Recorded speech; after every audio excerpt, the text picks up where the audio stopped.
We wouldn't. guys, It's the same thing.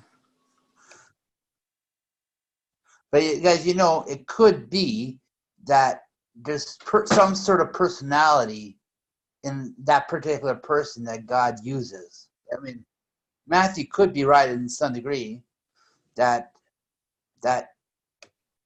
not everyone is predestined, although they may have some sort of personality that God put in there to use later on when he was ready for it, Well, that would mean he's operating in real time and is interacting, which I believe. What kind of tests could we? Maybe What that kind of DNA tests just could we writes the book. use? Okay. What's that, Lori? I said maybe that DNA just writes the book itself. That's what Matthew's saying. But I mean, what about? Well, okay, Rob. What kind of tests could you use to prove if God knew the future or not? Well, first off, Rob, I would think that you would need to prove that the future exists. And isn't there something about satellites having a different time, that they're actually in the future or something when they're traveling out in the sky or something? If you travel, I think you have to travel near light speed or pretty fast to. But there is some type of time dilation that happens on satellites in orbit. Yeah, I don't know how far they'd have to be out, but I'm thinking stars would definitely have to, as far out as they are, they'd have to be in a different time than we would be. If the stars are that far away. Let's see. Well, how about this? Is the sun going to come up tomorrow? We would have a presupposition that it would. I mean, it's never not come up, so I don't see how we can say the future doesn't exist. The only way it doesn't exist is when you die. Maybe it's a simulation. No. When I say the future doesn't exist, what I mean is that the events that will happen, they're not written somewhere as a mandatory thing. That like it's not like if you write. Well, you're saying it's not inevitable that the sun will rise up. But there also was one day where the sun actually didn't. And that's because it was busy getting stuck over Gibeon and whatnot for Joshua. So, unless there's two suns. Yeah, that too. Unless it's a simulation. What's that? Exactly. What was that show that was where it was like several different Earths or Sliders? Did you ever see that, Matthew? No. You never saw Sliders? Okay. No. Did anyone else see that show? No. Okay. It was pretty interesting. But now I'm in the mood for White Castle. White Castle? That's not keto. Well, minus the bread, I guess. Sliders. That's what they call it. Oh, yeah, the sliders. I think they have those at Arby's, too. You guys have Arby's? I haven't had foreign language, I think. Our Arby's closed. No, I have an Arby's. There's one that's still left of where I am that I know of. Ours just closed. Wow. Did you guys hear like a Chick-fil-A opened up in like England or something, but then it's like getting closed down or something? Why? Because of some gay stuff, I guess, or something. I don't know what happened, but it was like it opened up and then like 6 months later it got shut down.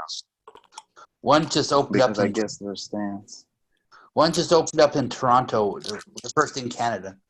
Yeah, I heard that too. Because we're lucky now. We also have a firehouse sub, which is yeah, okay. I think I've had those before.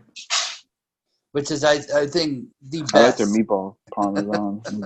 Yeah. Mm-hmm. For some reason or another, I can't put my finger on it, but I always seem to get hungry when we have these studies. Well, Stacy, I'm set to go away a week. Let's see, on the 2nd. So I'll be away for a week, and my keto diet will be severely tested. Well, you can ask Are you going on a for a cruise sub. ship? You can ask for a No, sub without the sandwich, the bread. cruise ship would be even worse because all you do on a Yeah, cruise ship is eat. is eating. You just fast the whole time. That way you win, right? Fast the whole time. Fast for a week. Yeah, I mean, On Jesus did it vacation. for 40 days, right? So like, it's possible. Or you can just eat crab and oyster and mahi Prime mahi and ono and tuna and live Prime off of rib. seafood. Prime rib, yeah. I just don't like seafood. I'm gonna have to eat a lot of meat. Where are you going? Going to Aruba. Aruba, Okay. Jamaica. Ooh, I want to take you to Bermuda, Bahama. Come on, pretty And mama. it's inclusive. So, the food is going to be there and paid for. So, Did you guys watch that Joe Rogan podcast with Edward Snowden on it? What was it about? Edward Snowden? Yeah, I You don't know know. who, you know who he is, right? No. Hey guys, I'll be back. Okay. All right. Edward don't- Snowden, the NSA Yeah. employee that defected, and he's in Moscow now. And he talks about the state surveillance and all that. It was a good podcast. He interviewed him. 24 hours, he had 5.5 million views. Wow. Mhm. It was a long one, 2.5 hours. Was that recently? Day before yesterday. I watched it last night. He just come out with a book, and it's probably the #1 bestseller in the world. And the United States government is trying to take him to court so that he Yeah. can't get any money from the book. Mm-hmm. It's interesting. They said, come on, why don't you come home and face the music? It was interesting what he talked about being charged with the Espionage Act. Because the United States How do you government, even get out of the country? he was in Hong Kong or something on official business, and during that time he saw an opportunity to flee, and he did.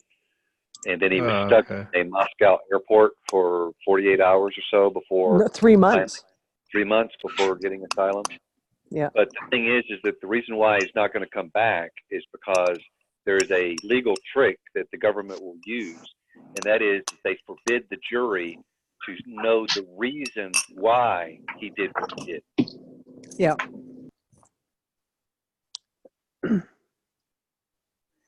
Yeah, it was a pretty good podcast, actually. I'll have to listen to that because I don't even know what that's all about. So it's impossible for him to have a fair trial. Absolutely. Absolutely. They Who was canceled, he? the United States government canceled his passport in midair when he was on his way to Russia. He was stopping in Russia, I think. And then he was heading to Brazil, is where he wanted to go. But he had no passport anymore, so he couldn't do it. Does anybody know what's happening to Julian Assange right now? Because I haven't heard a word about him. I Well, they're thought trying he to get him got. back to the States. I thought he got arrested, didn't he? Mm-hmm. They finally kicked him out of the embassy and arrested him. But who knows? It was on the news. It was big. He looked like he was going out of his mind, or that could have been just I don't know, photoshopped or made to look that way. Yeah, who knows? They say he was Says he was in defecating. court just a day ago. Was But he? while he was being escorted out of the Ecuadorian embassy, there was one of the American power mongers were right behind him. Some female, I don't remember who she is.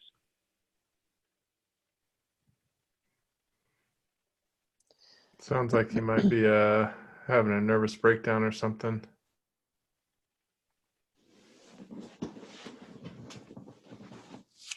Well, they were going to try and extradite him back to Sweden, wasn't it, for rape charges? That was only just to get him into the United States. Yeah.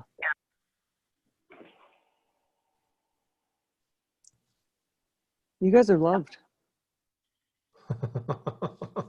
Well, most of the American people, I would surmise, believe that those two individuals are actually heroes. Mm-hmm. Yeah. It was quite interesting. You guys should watch that podcast. I thought he explained a lot of stuff. He goes right back to 911. Oh, really? Yeah. He doesn't, but he's not a conspiracy theorist, obviously. He told Joe Rogan, he said, I know you want there to be aliens. He says, but there isn't. I knew it. See? That's not what I hear. I'm a conspiracy theorist to the max, and I don't believe there are aliens. No, me neither. That's not what You're I all hear. by yourself. Oh no, I just I mean, there are from a definitely friend aliens. from a friend of a friend from the high ups. That's not what I hear. You got some Area 51 dudes. Something like that. Well, some people, I mean, I believe there's something out there, but I don't believe it's aliens. I think that's so interesting. I would love to buy into that. I'd even like to believe in elves and fairies and ogres, goblins, all that too. You know? You just got to open up your third eye. You can do it in a minute. It's probably too calcified. You know, just borrow some of Matthew's water. Listen to how easy. I'm gonna ignore that. Listen to how easy. Listen to how easy it is. Listen to how easy it is to read something online, right, and take it as fact. So I was debating these these globe Earth people, and Flat earthers, you mean? Yeah, I was debating the globe Earthers as a flat earther. Right. And what was the specific topic we were talking about was gravity. So I posed the question. I said, look, why, and this is a biggie for me. Like, I keep thinking about this. If at the equator, there's a certain centrifugal force because it's supposedly spinning 1,000 miles per hour or 24 hours, a rotation for 24 About hours, 1,000 however miles you an want hour. to put it. Yep. So I posed this question, and some guy comes on and he's like, you're a fool.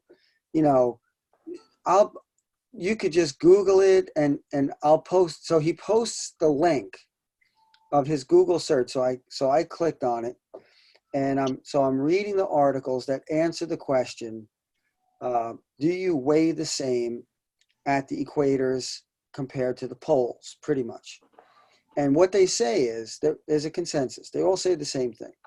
They say that you weigh slightly less, only slightly, and each one of them say slightly at the equator. And then they say that the Earth is a oblate spheroid because of the centrifugal force. So why would this guy believe that you weigh less at the equator without seeing any tests or anything like that, just because the people that wrote the articles on those websites say that you weigh slightly less? Because they've done it with gold. Yeah, I was just gonna make that point, but I was gonna say, like, isn't that a Ponzi scheme or something? Like, why don't you just take the gold that weighs less up in the north? Because they don't bring it sell down gold by weight. So, but and let bring me it down to the south, and you can get more money. But They don't sell gold that way. Let me ask this: if the centrifugal force is not great enough to make you weigh a lot differently than from the than if you were at the poles than at the equator. In other words, if it's only a slight weight variation, then that means there isn't that much centrifugal force. Why did the Earth become oblate from what was supposedly once a perfect sphere? Right. So because it's water. Water moves very easily, and so the water, it's only like 20 miles higher at that point. But how can the variation in weight be pinned on gravity? Like, how are you so sure that it could be gravity that's causing that, not maybe something else? Well, like it could just be electric, magnetic. Isn't there a lot of water too? Like, if it is, I mean, how many trillions of gallons of water is it that's being bulged by it? Well, I mean, water is just super easy to move. But Yeah, but you trillions have of to lift up. gallons is You have to lift up all of the water. Yeah, I don't think it's lifting yeah, anything. but there's I not think like a bubble. There's not I a think bubble in the ocean somewhere that's they always. lifting only a little bit It's up. just because it's spinning. If you look at a photograph, and you can tell the difference in a photograph if you get close enough. It's just a Right, slot. but if it's spinning so fast that it can raise up Trillions thousands of gallons, trillions of of gallons. gallons of Actually, water. Yeah, but 20 miles is very insignificant compared to the Earth. So you're not talking moving much water compared Right, to the but then size why of the are you Earth. only slightly different in weight? You would be Because if you look at, okay, so take 20 miles divided by 24,000, you get 0.0008. So that is also only slightly different compared to the rest of the Earth. That's why you're only slightly different on weight. yeah, but it's 20 miles of a lot of water. Yeah, but you have to look at the size of the Earth. I mean, if you have all that moving mass compared to the size of the water, it's very little compared to the size of the Earth. And you have to figure that it's not only 24,000 miles around, it's 24,000 miles cubed in a ball. So But you're taking 24,000 times 3, Well, not only just but Rob, yeah, you would I'm- agree at the North Pole there's no centrifugal force, right? very little. Well, I But you mean, have to go by the mass but because the mass of the Earth. you'd be spinning in like the direction of like a top. Yeah, but 1,000 miles an hour is very small because you have to remember it's not just 24,000 miles around, it's 24,000 miles cubed. No, So it's super huge no matter where you're I at get it. on the Earth. It could be 10 times the size that it is, and yet at the pole there is no 1,000 miles centrifugal an hour isn't anything compared to the size of the Earth. but it's something compared to nothing. Very little. Very little. Very little. Yeah, it's only moving 0.0008 of that water. So why are we So- bulging then? Because I it's spinning.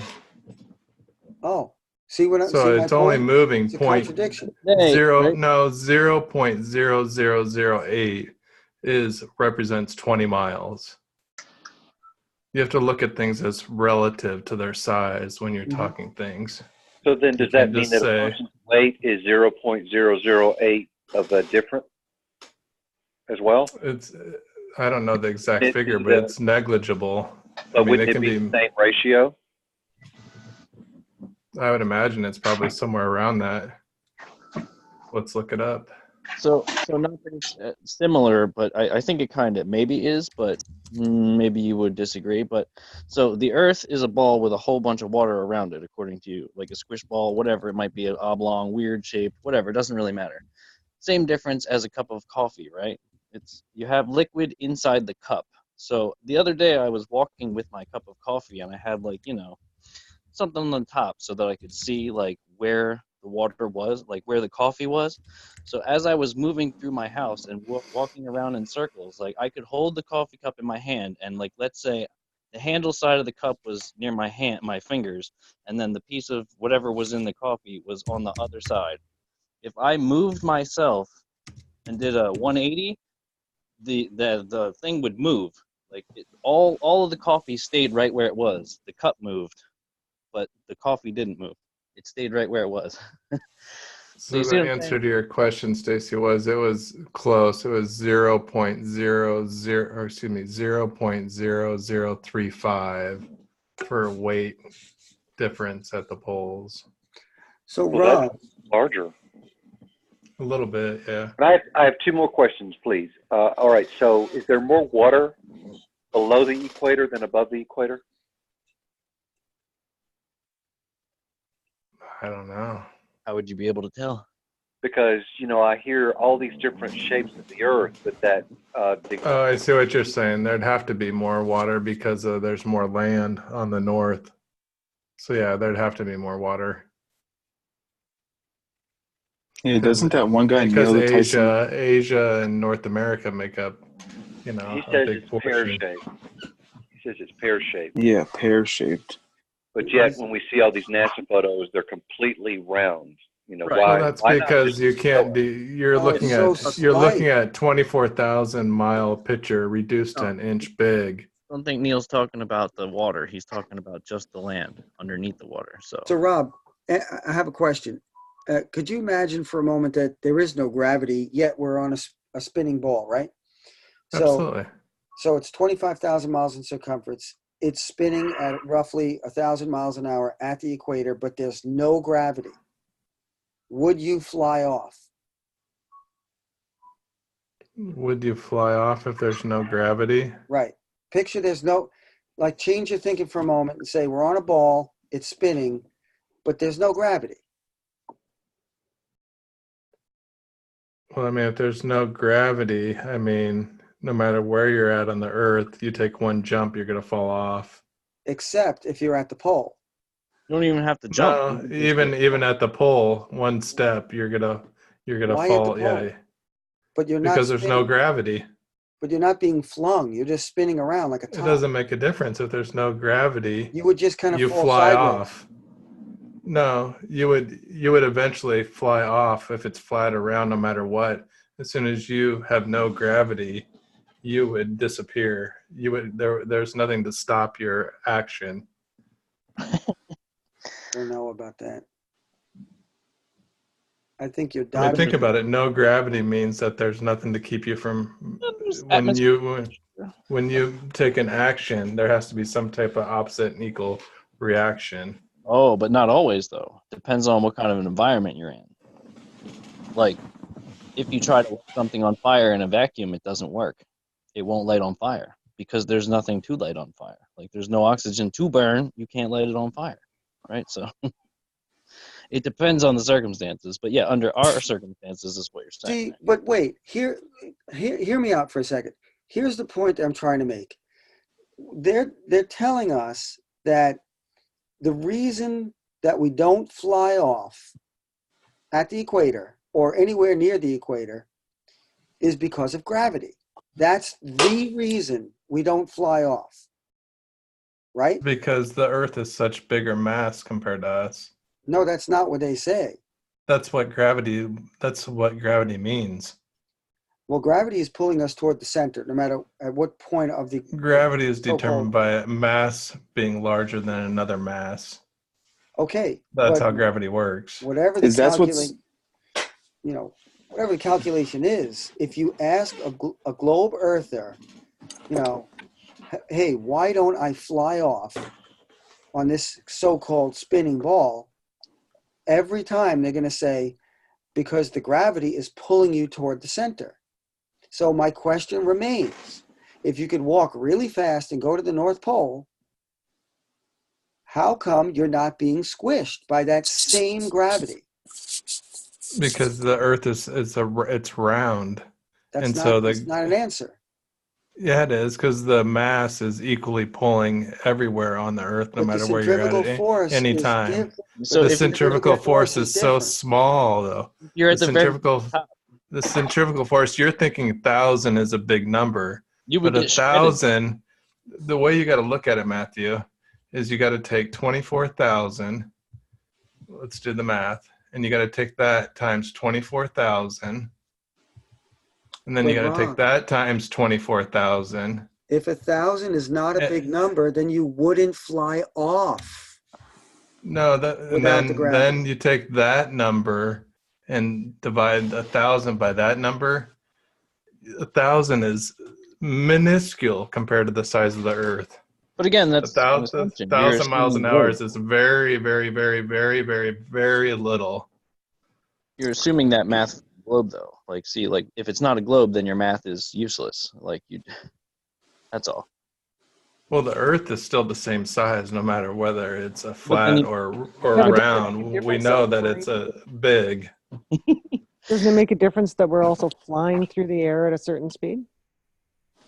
I don't know if we are or not. I mean, we might be geocentric, but we might be going through space.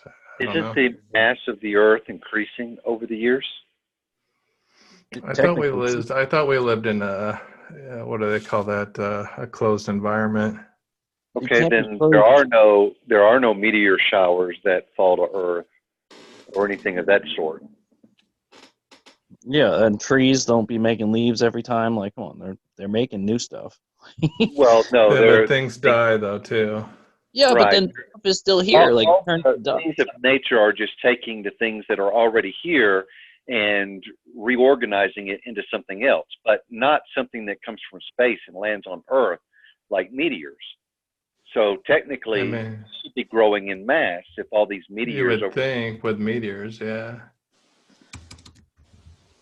Now, going back to the gravity thing, I always, like, when I was really looking into flat Earth, like the same thing kind of like Matthew's saying, question, what holds the oceans, I guess, where they are in the sense, like, I Well, guess, let me it's ask you this. spinning. Let me ask you this. Why do you see in space, why does water form a circle or a ball? I'm not sure if that. That's only if if you have a anti-gravity chamber or you have a vacuum, yes, it will form a sphere. But that's supposing you only get that point if. And isn't Earth in that environment as well? I actually don't see it. You can't is tell. it?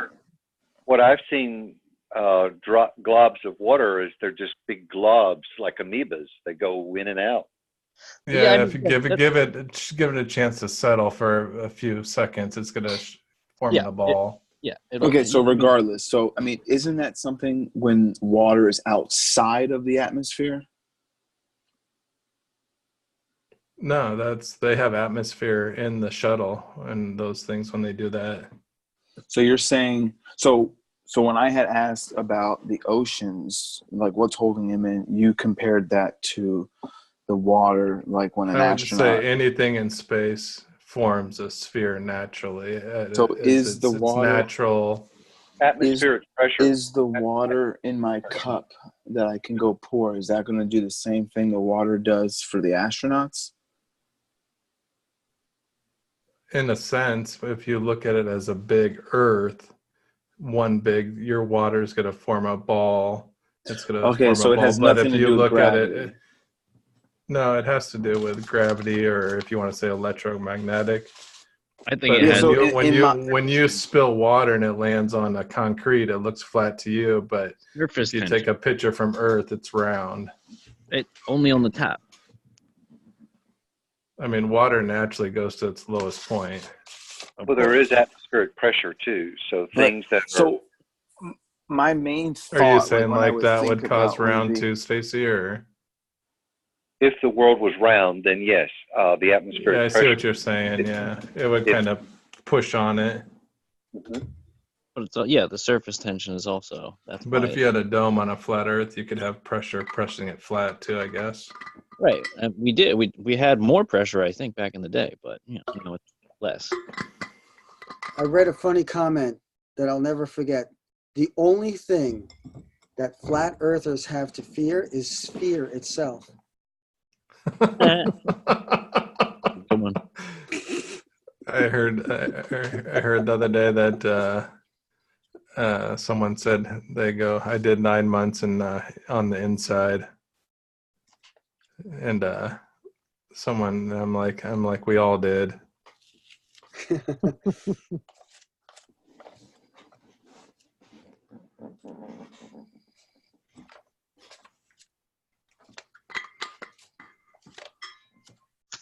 But all flat Earth aside, I did have we did talk about like taking things literally in the Bible earlier. That was one of my questions I was wondering about.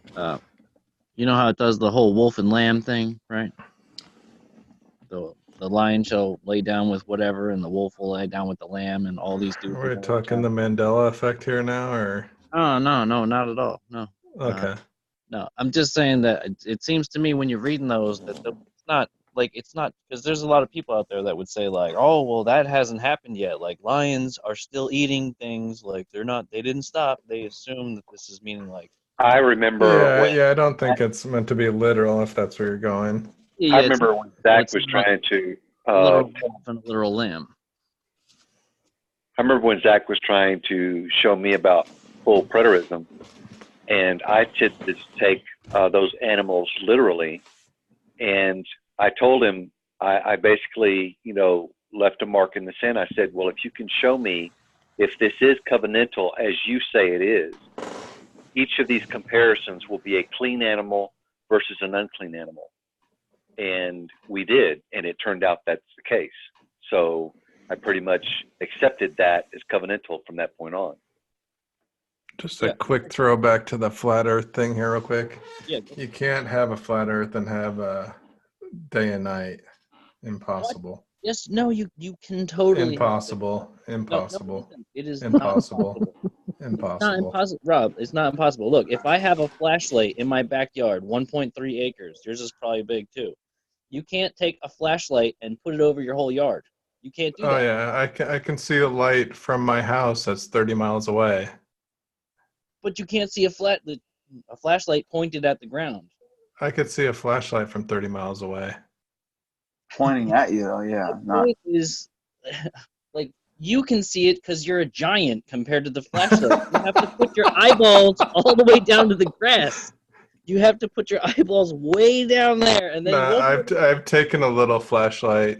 I've literally I've measured out compared to the size of the Earth, compared to the size of the flashlight. You see the flashlight so easy. You'd see the sun everywhere on the Earth. Nothing though. Even if you have the most powerful lamp you can buy, which is like a lot of lumens. I could use a candle. I don't even have to use a flashlight. But still, you cannot see it for that far. One candle power. So I mean, like, I'd be looking at the sun sometimes, and I'm like, okay, like, it'll be like 4 or 5 o'clock. I'll be like, all right, so I'm looking at the sun. I can still see it, but guess where the sun is right now? And it's like definitely way past Hawaii. So it's like, Rob, if that's true, how come you don't see like a million headlights as you're driving on the road? All the headlights that would be facing toward you, shouldn't you see them all? Why do you only see the nearest cars? Because most roads aren't straight for more than 2 miles or 3 miles at a time. Well, what if you were on a straight road? You're telling me you would see every one of those lights. They would look like stars. Yeah, if you're on a straight road, you would see the lights for a long time. If you've ever been to like Arizona where they got long straight roads, you can see them coming from 20 miles away. Same with if you've watched where they go up to the top of the hill to like park and hang out. I think they have a place in Philadelphia, if I'm not mistaken. You can see the whole city for miles and miles.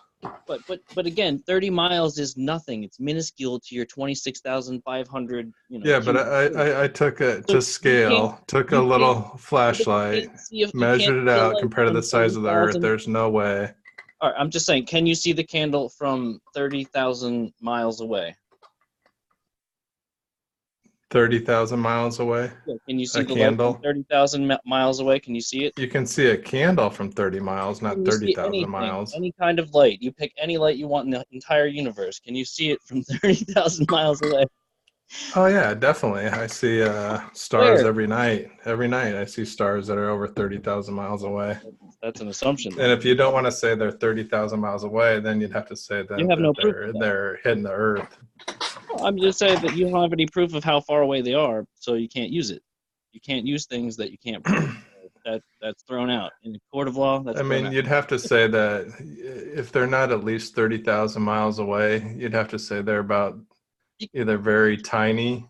You can't see. And just because the Earth we know would have to be about 36,000 miles if it's a flat Earth. Very, very large light in the sky, and yes, you can see it from pretty dang far because it's above us. But again, if you go far enough away, the flat earthers say the sun is 30 miles big.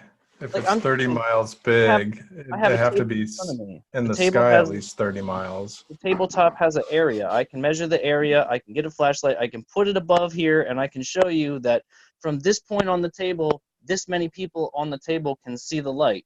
But this people all the way over here in the other corner of the table, they can't see the light. No. Even okay, go in a dark room. Pick as big as building as you want.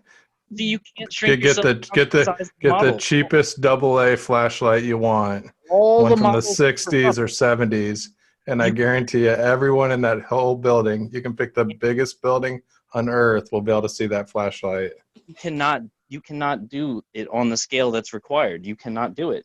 your scale is faulty. Like everybody always uses things that are It's way off not. the It's scale. not faulty. Rob, Do it I for have a yourself. question. Go for it. So how far away does something have to be before it drops? You mean like fades away? Yeah, like before it's over the Behind the horizon? curve. Yeah. You mean like the sun, or? No, a building. Say Oh, like 30 foot. Yeah, I what's the think it's distance? What's the I actual? think it's Because like 3.1 miles. I think is when it starts to curve away from your vision. Pretty That'd be like small. an inch or something. You're saying that's when it starts to curve away. So you have Right. You can see 3.1 miles before it starts to curve, but a Right. building to is erase gonna the whole be. building. How far? I think she's asking like how far until you can't see something crazy like a big tower or something. You'd have to go super far. I don't even know exactly. I mean, well, I because thought there was a most towers are formula. like 1,200 feet. Yeah, but I thought there was a Yeah, formula. I'm not even sure that formula is actually even 100% right. But I mean, if you're talking about like the Chicago thing, I mean, that's fairly explainable. But I mean, I've seen people, yes, granted, the people that are taking the very, very, very, very far distance ones, they're cheating. They're at the tops of mountains. So, but again, you're not going to get to see that far if you're on the actual ground, at the actual ground level, like everybody else, like right at sea level, looking over water, looking over land. I mean, I've done that experiment in my house before. I've covered up something that's Too. Like I've done, super close, that's 10 feet away you or can't see 10 feet higher, that you shouldn't be able to see it, but just because refraction, you can see it. So, I mean, refraction can bend light I have no hundreds of doubt. miles. I don't know about hundreds of miles, but Oh, I mean, it definitely can, because So there's no actual formula now. I mean, there is a formula, but I'm not sure how accurate it is. It's definitely accurate. It's math. It's spherical Well, no, trigonometry. I'm talking about the ones that flat earthers use, that 8-point squared whatever mile. That's not an accurate figure. Rob, they don't use it because they're flat earthers. That's what globe earth sites have. I've No, looked that's it up. not what globe earthers use. What did they Yes, say? it is. I've looked it up. What did they say, Different websites I found all at once that all have the same They're using the calculation. Pythagorean theorem. No, they're they're not not. using that 8. That's how they Nope. build bridges. They don't do 8.1 squared mile for 8 inches every squared mile. That's not how they're doing it. My son did it, and he's a mathematical genius, and I checked it out on Globe Earth websites, 3 of them in a row. All had the same, to the decimal point of his calculations.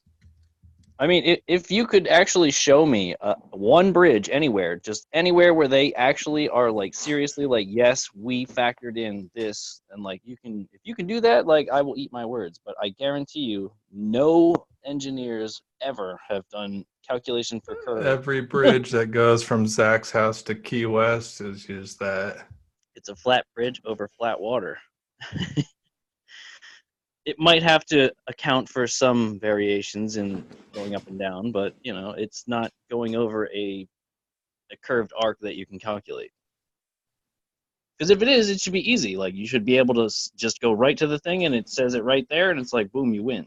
But I don't think there are any, because I haven't seen anybody actually present any proof for it. They say that, but I've never seen it. So they don't just say it for no reason. I mean, those are the people actually out there building it. I haven't heard anybody say it except, well, you. But no, every builder that's built a long bridge says that they take into account for the round Earth. There isn't one builder that says, "I believe in a flat Earth." I've never heard anybody say that aside from you. What? Watch any person that's built a bridge. Show me one video that says, "I believe in a flat Earth and I build long bridges." No, they wouldn't do that. One video, just one. No, there's none. I can tell you right now, there are 0. That doesn't exist. They don't do that, because why would they? They just build the thing, get a paycheck. They don't care whether it's curved or not. But the only time they wouldn't get a paycheck if they can get the bridge built. Well, that's what I'm saying. All the plans, like if you can get the plans, I'll pay for them. You tell me what the blueprints are. When I see the blueprints and I see that they're not accounting for the curvature in the blueprint, I win. Right? Fair enough. Fair deal. So blueprints for bridge, huh? But if you find blueprints where they're actually accounting for the curve, then I will bow to you and buy you dinner for a week, Master. Like He really wants expensive top one. steaks. I'm a Yeah. cheap date, so okay, well this is good. It'll be good for my Except for wallet. those days. Yeah. right. Those days we're gonna $80 join. steaks. I'm gonna join Matthew in Aruba for a week. That's too funny. All right, I'm working on getting into blueprints for the 7-mile bridge here. And you got Lake Pontchartrain, you got that one, you got. There's tons of them that are really long. And yes, it does. If you're standing at a certain spot, it totally does. If you look at it, it looks kind of like it's curving, but it's like, again, if you can use refraction, I can use refraction. And that's why it looks like it's curved. It's because the water, though. We need to take something that's not over water, but there are no features that I know of that go over vast distances of land in a straight line, except for bridges, which are over water. You know, I don't know of any that are over like open air or, you know, anything else. I know there's the Great Wall of China, but that's not straight. It's definitely not straight. All right, do you think we'll get high-speed electric trains in America or North America? Depends on whether or not Tesla kicks Edison's butt. You know, maybe.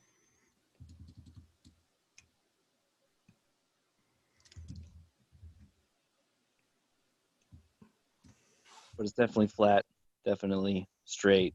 You know, you can't build trains that are like going all sorts of sideways, and what they have to be on flat. They can't go over curves. I now Unless know what I'm gonna do when curve I is so subtle. when I win the lottery. I'm gonna spend for 6 or 7 tickets and blow all my lottery money for a space shuttle, bring it out of Oh, retirement, and give everyone on the panel a ride. Yo. Blow it all in one day. That'd be great. Probably better than trying to spend it. So. Hey, if I can go to the moon, I'll plant the first tree. You know what I'm saying? I'll be like, dudes, be like, you can't plant stuff here. Be like, why not? Where's the rules? Is there rules that Now, says I can't plant a tree here? I brought earth soil with me. I saw some video where they were able, it's like some other country was able to like trick a bunch of people thinking that they were actually going into space. You guys ever seen anything like that? It was like a reality TV show or something like that where these people trained. You mean USA going to the moon or a different country? No, it was a different country, and it was Oh like no, a they bunch pulled of a people, prank. and yeah, they like they made them walked think into they a got them into room. this apparatus. And Yeah, then and it was all a machine, and they just felt, you wouldn't really know. Like, so are you saying when I buy you these tickets, I'm gonna trick you into thinking you're going right when you get the lottery, you call Tesla, you're like, hey, I got $100 million. What can we do? He's like, all right. I'm gonna build a fake virtual reality. Put these glasses on. All flat earthers are welcome. If any of you have been to Dave and Buster's, you know what I'm talking about. It's that machine. It's like those kind of virtual, like they like you'll be Dave watching and Buster's. You're gonna have a party and popcorn afterwards. Have you ever seen one of those rides? Right?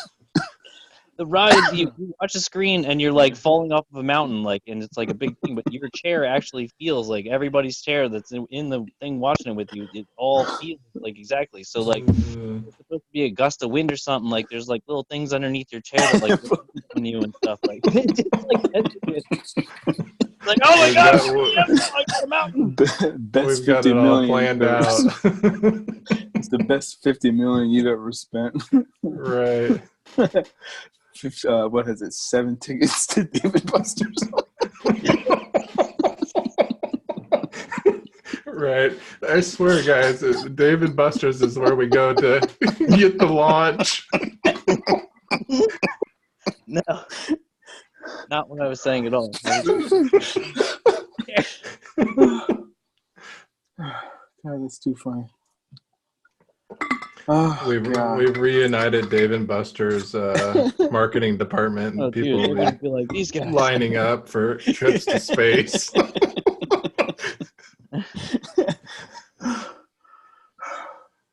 Oof, God, that is too funny. I would do it, but you know what? Why can't we build something like I don't know. Like, think about it though. Can we not build something like something very small that's capable of flying, that's capable of defying your precious gravity, even though you can just probably, you can't fly a helicopter that high, but you do need something. You need to get up really high and then maybe do like a rocket after that. But after that, you should be able to, break free, get out there with a camera.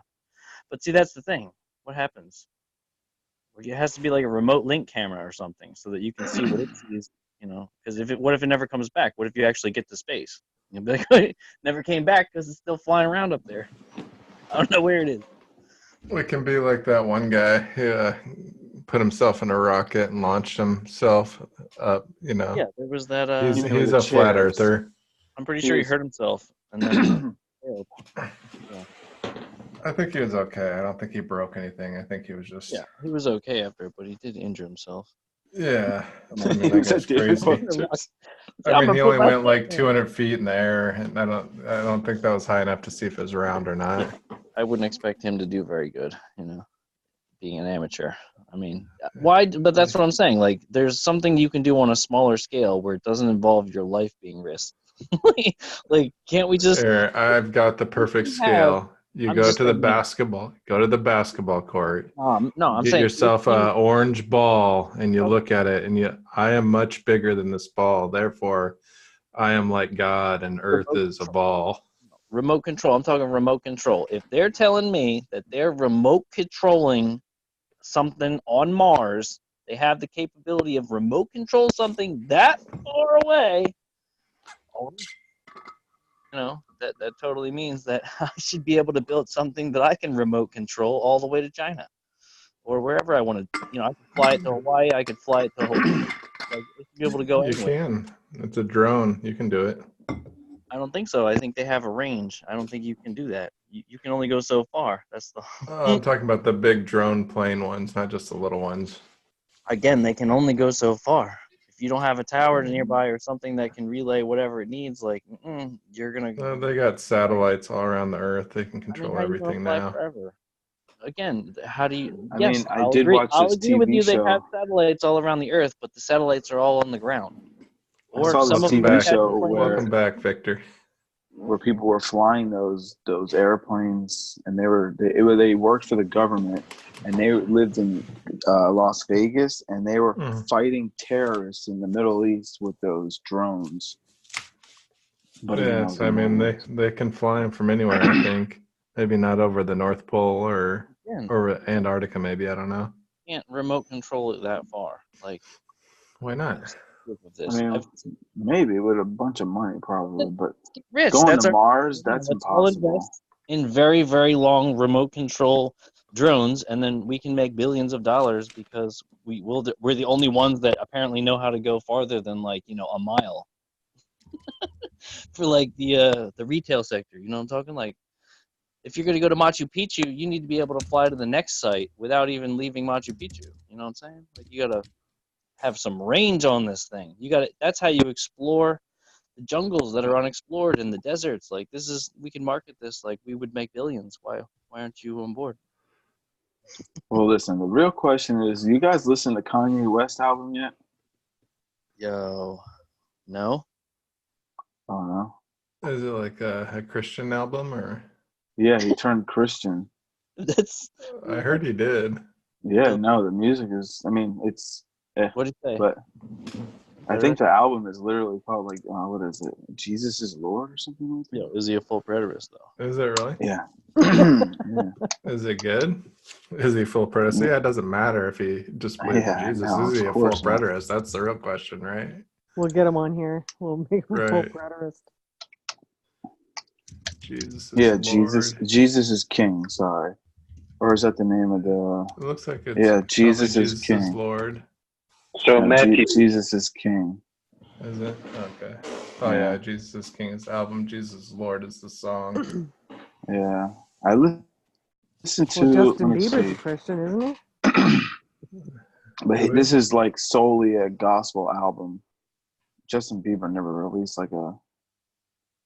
I mean, I've seen videos of him like singing Christian songs, but I think what's his name kind of changed a little bit too. He did like to the Line of Judah. What's the guy that did all the Reefer or was named after that? You know who I'm talking about? Rapper from the 80s. What? Not Dr. Dre, but Talking about the Snoop Dogg? yeah, Snoop Dogg. He does oh like yeah, he was Line Rastafarian of or Judah something. stuff now. Let me see. Well, there's a lot of money to be made in it. You think they're just doing it for the money? Oh, you I gotta have no listen to idea. the song. Listen to the song called, if anybody can pull it up, "Closed on Sunday." Is that about Chick-fil-A? Is it what? We can't pull it up because we're Yeah, we can't watch it on here now because we're recording it. we're So. recording. Yeah, I'm listening to it though.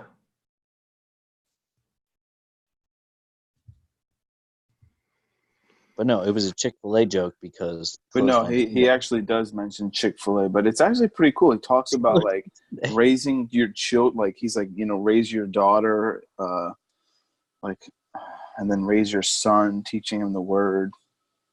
Actually, I mean, it's pretty legit. How did you know Chick-fil-A was in the song? I didn't. I just said "Closed on Sunday" was the title, and I made the inference because Chick-fil-A is closed on Sunday. Yeah, Okay. that's what he references. Yeah. He goes on and says, "Closed on Sundays. You my Chick-fil-A."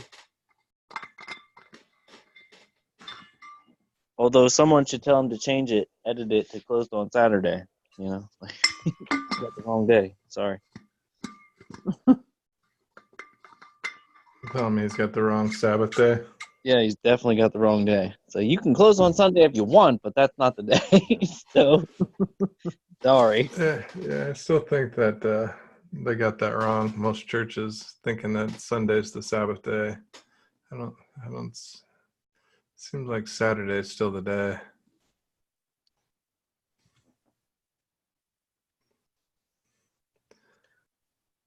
So you still with us, Victor? No, he came back. I think he left for a while, but now he's back. Well, at least he was back. You know what? I hope Kanye has come to know the Lord. You know what? I hope that it's not just another, like Yeah, no, me too. That would be cool. I mean, I like even Justin heard like, Bieber. Looked like it You know, was. I'm not saying Justin Bieber's not saved. Don't get me wrong, but him and his naked preacher friend, what's his name? Out of New York City, there, that big Hillsong church, where they're in the bar doing shots. What's his yeah, name? I'm That not big sure. preacher. He always runs around with no shirt on, and his pants way down. You can see half his. It's disgusting. Lil Wayne. No, what's his name, you guys? Come on, he's really popular. He's got like I don't know how many thousands of people in his church. I don't think I have any idea who you're talking Are about. you talking about the long hair guy? No, Hillsong preacher. What's his name? A Yeah. shirtless preacher. I don't know anyone like that. Hillsong Church, New York. Carl Okay. Lentz from Hillsong. They've got Oh that yeah, he big, does have his pants way down, doesn't he? like, embarrassingly.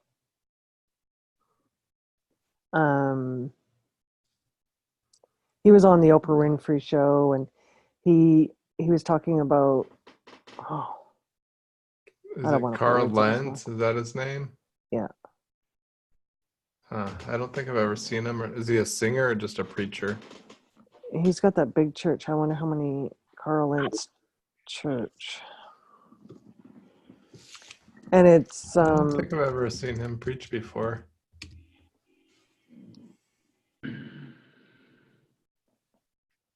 Sorry, my mic. Passion City Church. I can't really tell. it's Hillsong Church, Hillsong, New York City. It's in Manhattan that has a passion to serve the city and make an impact worldwide. Okay. Oh, okay. Yeah. If you can't find Carl at Hillsong, New York City, you can find him at MSG watching the Knicks as he attempts an NBA comeback. Yeah. It definitely seems like young preachers are kind of more in fashion now than an older preacher. You know, it's kind of like if they're hip or in with the times, it's more, you know, your mainstream churches compared to getting like what are some of those? He doesn't find abortion. I listened to him say that. He wouldn't call abortion a sin. Interesting. Hangs out with Justin Bieber. Yeah, maybe he's trying to change them. He's trying to be a cool preacher. And his wife is a model.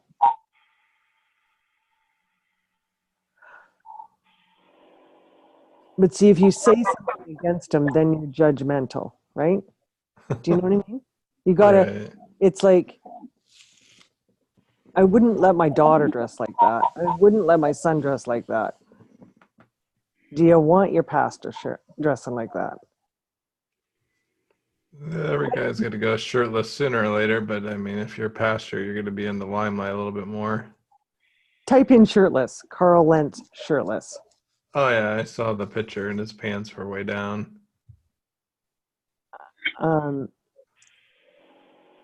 That's not the only one, though.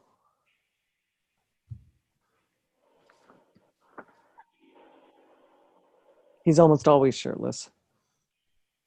And that's how he preaches on like a Sunday or something?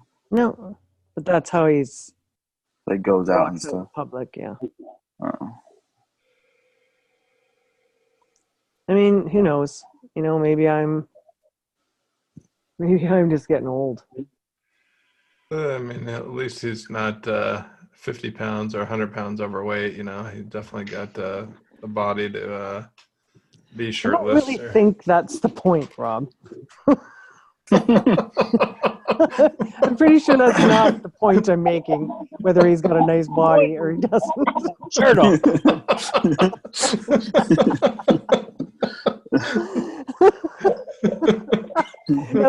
Okay, it is a little less offensive, but you know what I'm saying. Right. Trust me, some of us you would not want to see topless on the stage preaching. Trust me. Do women's have that right to go topless preaching? I know this has always been a double standard world. Right. We're not even allowed to preach. I don't know what you're talking about. Silence. We're actually not even allowed to speak. Right. And we have to wear something on top of our head and submit and obey our husbands. Oh, now you're catching on. Yeah, I know. Too late.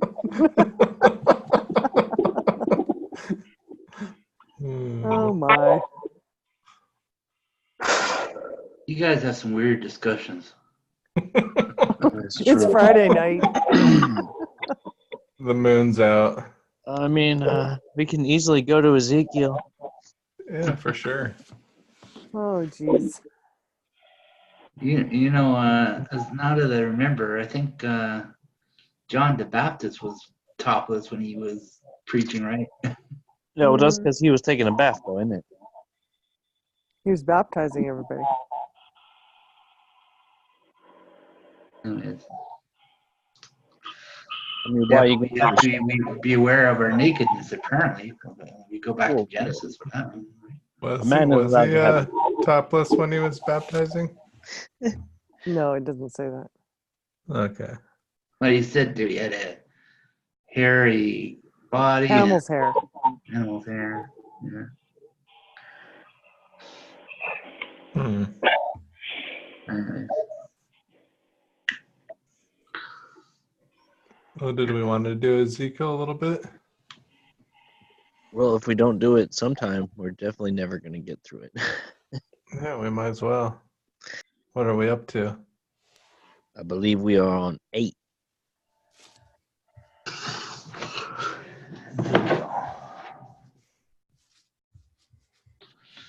Oh,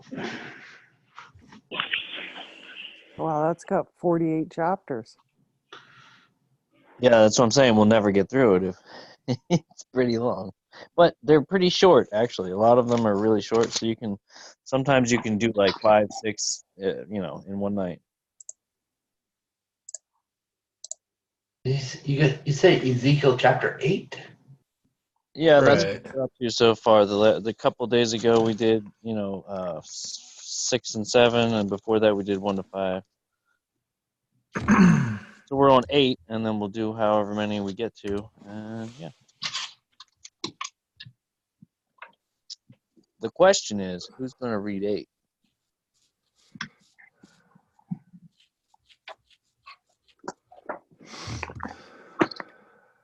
I have a question. When it says in the 6th day, in the 6th month, on the 5th day of the month.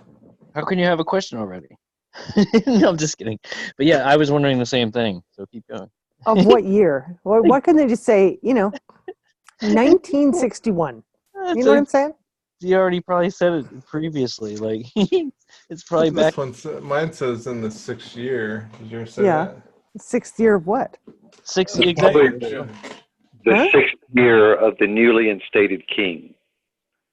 Which is The who? years counted according to the king that was Which in is who? power. Well, who the king then? Who is it? Jehochanan. Or I know Jehochanan. Ezekiel definitely does put like multiple dates. They're like, because I've also heard that Ezekiel is like a bunch of little scrolls that was like combined together into one book, but it's really a bunch of different scrolls because he wrote at different time periods. So I'll Okay, well, look up when he was king here for you, Laurie. it's talking about Jeroboam going captive, so it's got to be around that time. If I can figure out how to spell Well, it it right could here. be also the 6th month from the. We're looking at it from a Jewish New Year standpoint.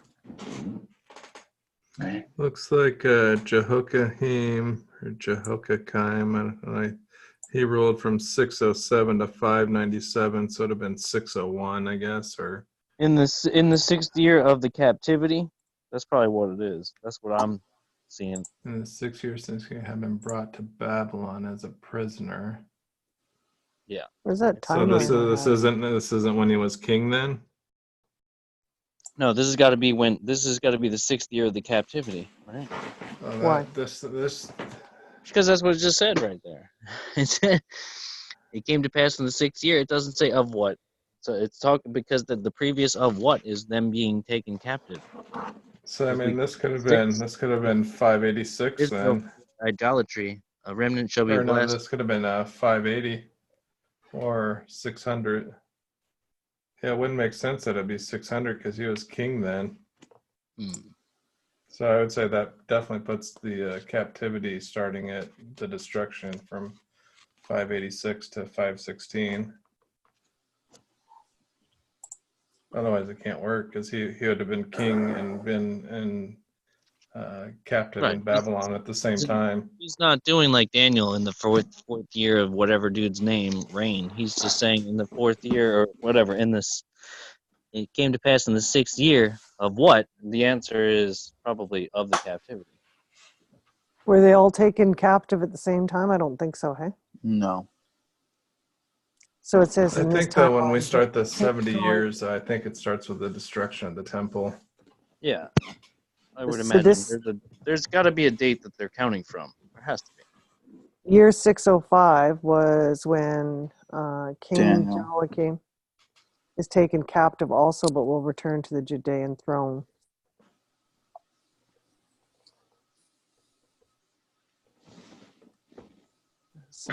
It says September 7th, Nebuchadnezzar has secured his throne. Secured King Jehoiakim's throne. It doesn't say that. Okay. Because the thing I just looked at said he ruled from 607 to 597. 607? Mm-hmm. Not for Nebuchadnezzar, but King Jehoiakim. Jehoiakim.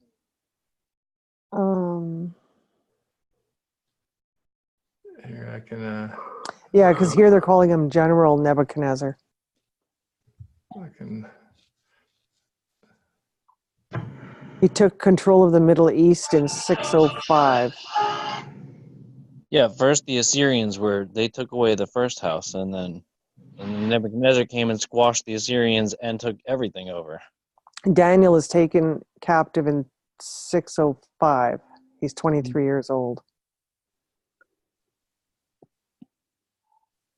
Some say he's even younger, like a Like, teenager. he was there for a long time, Daniel, because he goes through two. He's there for a long time.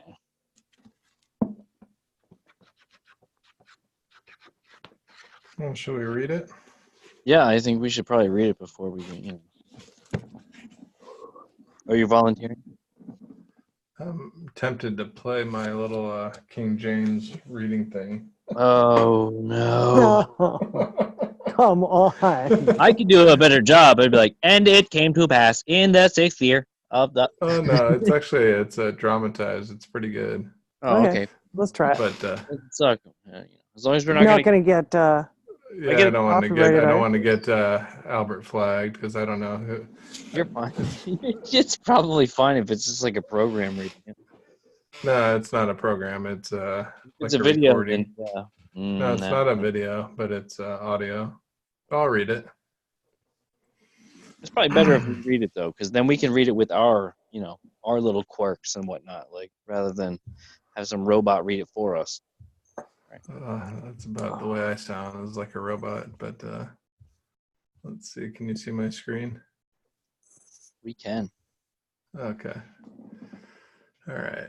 And it came to pass, or is everyone ready? Now I'm ready. Mm-hmm. Okay. It came to pass in the 6th year, in the 6th month, in the 5th day of the month, as I sat in mine house, and the elders of Judah sat before me, that the hand of the Lord God fell there upon me. Then I beheld, and lo, a likeness as the appearance of fire from the appearance of his loins, even downward fire, and from his loins even upward, as the appearance of brightness, as the color of amber.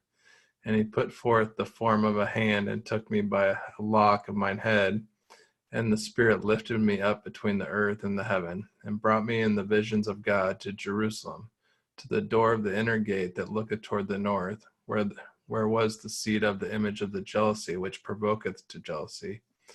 And behold, the glory of the God of Israel was there, according to the vision that I saw in the plain. Then said he to me, Son of man, lift up thine eyes now the way toward the north. So I lift up my eyes the way toward the north, and behold, the northward at the gate of the altar, this image of jealousy in the entry.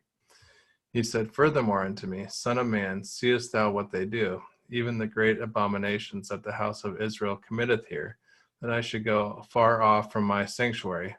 But turn thee yet again, and thou shalt see greater abominations.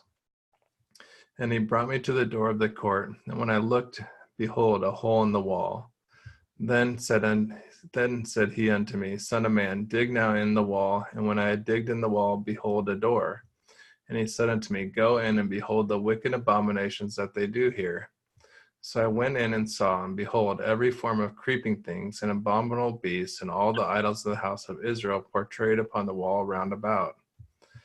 And there stood before them 70 men of the ancients of the house of Israel, and in the midst of them stood Jazaniah, the son of Shaphan, with every man his censer in his hand, and a thick cloud of incense went up.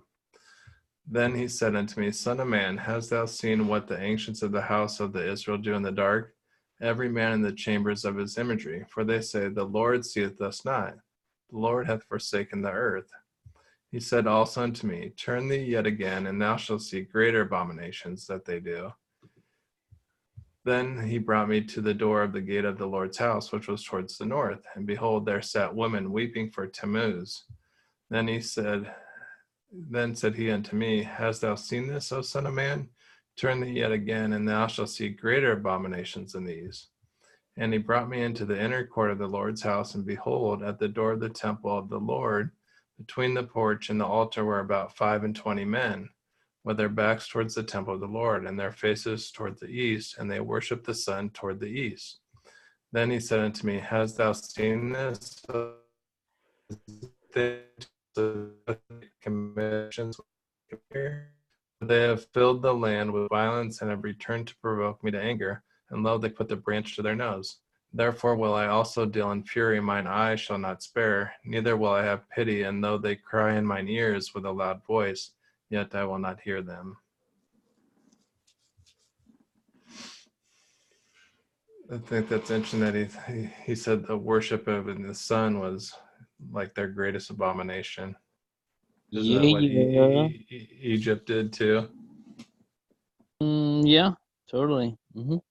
But I thought the temple was designed to let in the light at the equinox and all that stuff. Can it be proven?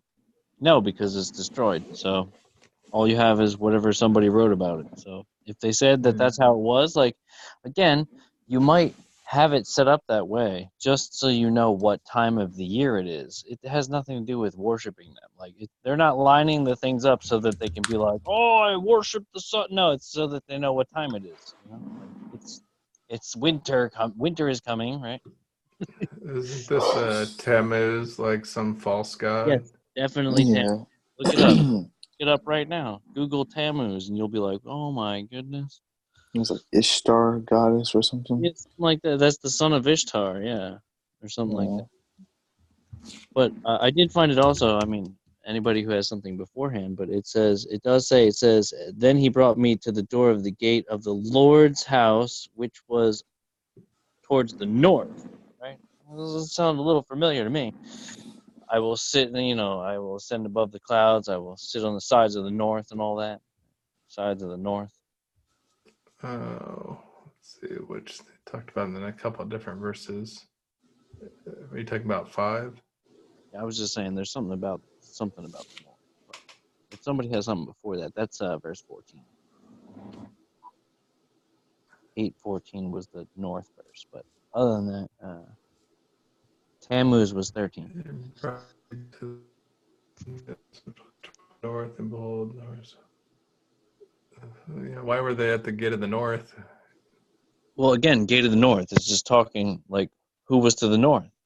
I don't know. It's either who was to the north or what does to the north mean, right? Because isn't there the whole Babylonian, the other one, and whatever it says, I will sit on the sides of the north, right?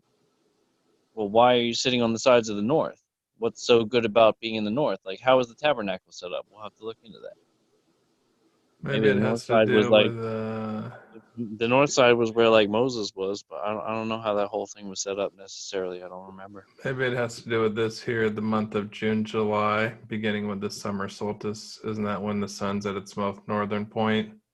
Okay, it could be that. I think that has to do with Tammuz too, or something like the solstice or something. Yeah, hey, it could all be linked, all of that stuff. We'd have to dig deeper.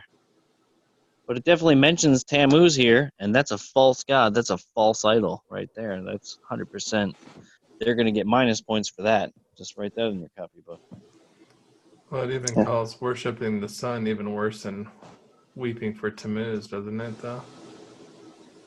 Yeah, well, why would you do that, right? Why would you worship the sun when you clearly, like, at least all of us know, right? The sun was put there by God. So, like, if it was put there by Him, why are you going to worship something that He made? Why not worship Him? He's the one who made it. Like, if He made the sun, imagine what else He can make.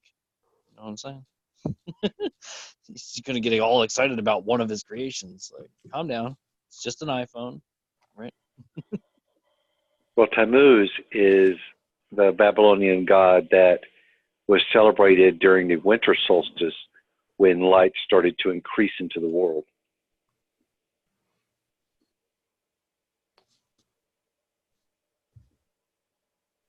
Yeah, he was definitely. This is see again. I think all these things are all ancestor worship. These are all just once upon a time. They're the same people that we may or may not know from like Bible stories or other mythologies. But they all have different names, and some of the names they're all the same dude. They might have like 15 different names, but they're all the same dude. You know what I'm saying? Like, there's been people that have said like, oh, such and such from the Bible is Osiris, and this guy is that guy. And you can equate them. You should be able to do that if it were true.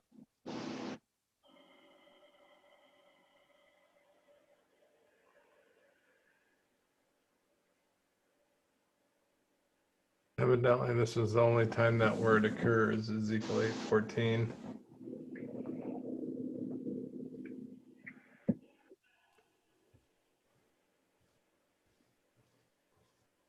Yeah, that's probably the only time because, that was just something in Ezekiel's day. Why would it be mentioned Forever. after that? What's funny, the Jewish people actually call, I think it's the 4th month, Tammuz. Yeah, I was looking at that. Here it says something about the 4th month that the women worshipped on the second day of the 4th month. He is never an adult. He is always depicted as a baby. We're always doing the same thing, though. Like, July. We have the month of July here in America. That's named after Julius Caesar. So, Isn't the 40 days of Lent that's what they celebrate, right? Yeah, kind of. Yes. I guess, but the month. It's about her weeping for her children, Tammuz, or Ishtar. Sure, you mean? I think Tammuz, the month Tammuz is, literally June and July. Yeah, that would make sense because it starts with March. So March, April, May, June, July. July So it got have to be renamed. June, July. July from Julius Caesar, and then August is Augustus Caesar. You can figure it out from there. Isn't Tammuz Ishtar's son by her brother? I think so. I believe so. Yeah. I'm not sure by who, but again, I think that this is, her brother. It's not like a mythology per se. It's not like something that they made up. I think this is It actually. says it was actually the husband of. Right, they were actually people. Yeah. That's why they have. But children, it was her brother. Have wives and all these. Like they're actually people. It's ancestor worship. They're just worshiping people the closest to the flood, because the people closest to the flood would be. I guess I would classify them as quote gods if you want to, only because they would have more know-how. They would have, they might know things. They live a lot longer, Well, outside of the Bible, they're pretty popular. Yeah, right. And it's only because they were the first few right out the gate after the flood, and like Noah couldn't stop them. They call it like a Phoenician deity right there, right? They call it. Yeah. We don't really know for sure. Put it that way. All right.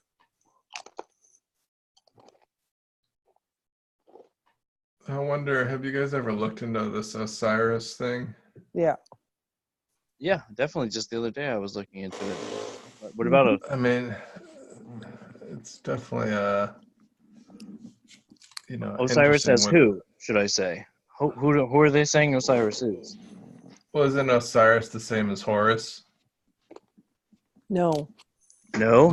Horus is the son of Osiris. So what I've heard is that Osiris is Noah, but I don't know about all that. But I've heard Horus is Ham, and it maybe kind of makes a little bit of sense to me now that I've never heard that. But not in all the books I've read. Because I was always like, well, Osiris can't be Noah because Osiris got like chopped into bitty pieces or something, right? So like. Well, isn't Osiris or Horus like in the stars, literally? Maybe. I mean, isn't there a constellation called after him? It's really big in There's the New Age. Orion. There's that's what Orion. I'm thinking. Really big in the New Age movement. Yeah, so you gotta watch out for that stuff. That stuff is poison. I know because I was in it for like the longest time. Before I joined y'all on this Bible hangout, I was into the New Age crap, and I was like, woo. I was like, there's other people from other planets. They're gonna come rescue us. You know, Really? total retard on my part. Believe in all sorts of dumb stuff. Well, I can tell you, my girlfriend's been into it for probably, I don't know, 3-4 years, really heavily. She's writing a book right now. Yeah, that's. And not she's got some pretty heavy duty powers going on. yeah. I'll tell you that. Yeah. So I challenged her. I said, well, the next time you call up one of your little demon friends, because they've all got names and everything. Yeah, of course. I said, why don't you ask them if they know who Jesus Christ, the Son of God, is? Just, See what they say about that. Yeah, and then you'll find out what they always say. She said, no, I would never do that. I said, why? If your God is so powerful, let's see how they bow to mine. No, that's what Elijah did, or somebody did that. Yeah, Elijah was like, "All right, we'll have a contest. You think your God is fucking? You think he's something? Let's have a contest." So she doesn't believe in Jesus, or? Oh yeah, he's a good guy. But he wasn't like No. buried, raised, and all that. No. He's a prophet or whatever. Really good guy. Kind of like Muhammad. Yeah, Nice I guess. guy. Yeah, nice guy. Smart. He's smart as a whip. Yeah. But I keep praying for her. We talk about it all the time. Very, very into the power. You know what the sad part is I said, the fruit in your life in the last 3 years, like you've left your husband, your business has gone belly up, you've left your husband, you left your kid. Now you want to move away from your kid. I don't know. I said, I don't know if that's fruit. I need to speak my own truth. That's the big saying now, right? Yeah, everybody's got their own truth. There's 6 million different versions, right? Mm-hmm. Then it's not really truth, is it? No, it's not. If everybody has their own truth, then there is no truth. We're all screwed. Yeah. There can only be one, right? Only one. It's like Highlander. There can only be one. Be right back.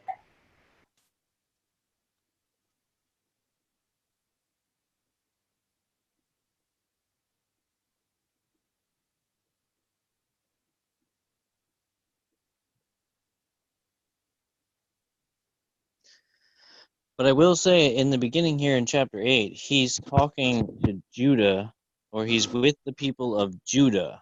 He's not with the people of Israel. And then when he looks to the gates that are north, who's he looking at? He's looking at Israel, which are they not to the north of Judah? And that's why the gates of the north. I don't know, but that's what I'm seeing. Like, the north is because at that time Judah was still like not taken, but to the north, everything was already pretty much obliterated, right? Like they already got taken over. They already got Assyrian, so they were already in captivity. The 10 northern, right, or something like that. Isn't that how it went down? And then Judah was still chilling there, the last 2. And then finally, the prophecy here, he's saying, I was with the elders of Judah sat before me, right? So he ain't talking to Israel, but in the prophecy, it's saying, whatever he's in the vision, rather, not the prophecy, the vision, seeing all this stuff about the north, which, north of them would be, wouldn't it? The 10 northern tribes.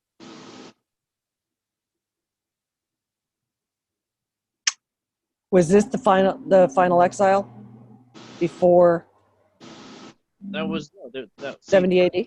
Huh? Yeah. came. Yeah, this Babylonian one. What's the big one? Was Yeah. like That was the game. only time Judah was ever taken away. But Yeah. she came back. Because remember, Jeremiah says about Israel, the northern house, they get taken about like 100 years before, or 130 years, or something like that, Right. by Yeah. Assyria in like By the 720 something, 718 sometime BC by the Assyrians, and they never come back because God had divorced her, but he didn't divorce Judah yet. But I believe he divorced her in 70 AD. But yeah. Why would he wait to 70 AD instead of just not like at the resurrection?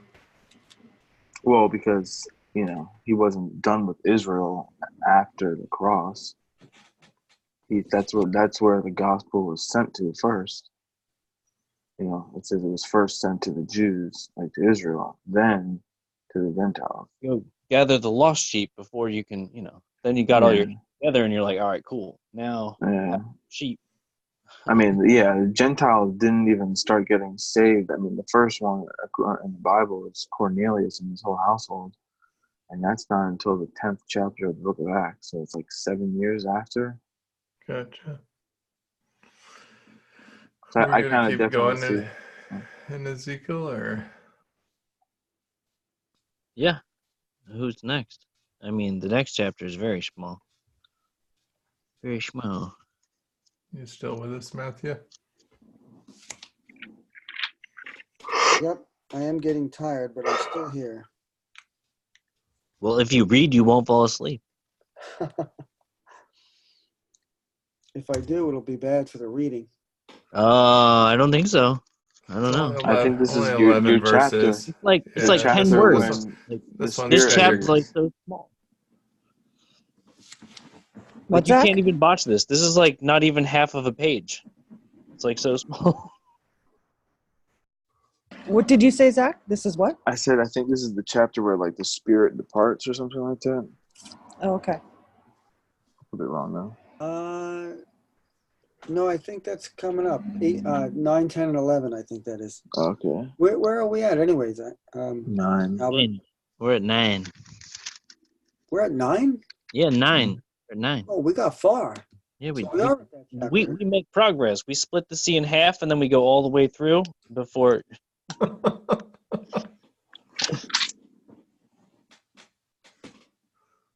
Wait till we get to the later chapters, though. That's gonna take some tough work. Sure, That's like a mystery for a lot of people. Yeah, well, that's the fun part. Yeah, it What depends happened if to you're like Torah futurist Trucker? or- Tor left. I think he got sleepy. We put him to sleep. Right when the Bible study started.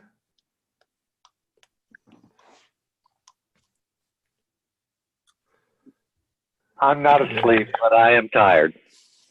Yeah, same here. Everybody. You up for reading chapter 9, Matthew? Sure, I can read. Okay, Ezekiel 9. Then he called out in my hearing with a loud voice, saying, "Let those who have charge over the city draw near, each with a deadly weapon in his hand." And suddenly 6 men came from the direction of the upper gate, which faces north, each with his battle axe in his hand. One man among them was clothed with linen and had a writer's inkhorn at his side. They went in and stood beside the bronze altar. Now the glory of the God of Israel had gone up from the cherub, where it had been, to the threshold of the temple. And he called to the man clothed with linen, who had the writer's inkhorn at his side. And the Lord said to him, "Go through the midst of the city, through the midst of Jerusalem, and put a mark on the foreheads of the men who sigh and cry over all the abominations that are done within it." To the others he said in my hearing, "Go after him through the city and kill. Do not let your eye spare, nor have any pity. Utterly slay old and young men, maidens, little children, and women, but do not come near anyone on whom is the mark, and begin at my sanctuary." So they began with the elders who were before the temple. Then he said to them, "Defile the temple and fill the courts with the slain. Go out." And they went out and killed in the city. So it was that while they were killing them, I was left alone, and I fell on my face and cried out and said, Ah, Lord God, will you destroy all the remnant of Israel in pouring out your fury on Jerusalem? Then he said to me, the iniquity of the house of Israel and Judah is exceedingly great, and the land is full of bloodshed, and the city full of perversity. For they say, the Lord has forsaken the land, and the Lord does not see. And as for me also, my eye will neither spare, nor will I have pity, but I will recompense their deeds on their own head. Just then the man clothed with linen, who had the inkhorn at his side, reported back and said, I have done as you commanded me. Pretty brutal. Whoa.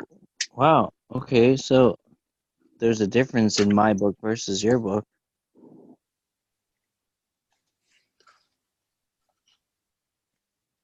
Mine didn't end the same way. How many verses are in yours? 11? So you're okay. All right. Never mind. 11? We're good. I find it interesting, the mark on the forehead. You know, Yeah, this is being in, all. being in Revelation as well. This is where I think this is kind of coming from. Like, Yeah, that's what I was thinking. Who got the mark? The good people or the bad people? The good. And so they didn't get killed then. Yeah. well, think about it, right? In Cain's situation, he was driven out amongst men. He was outcast. He would have been no different from a beast of the field, but he got a mark, which, if you killed him, like, you were going to pay the penalty 7 times or whatever. So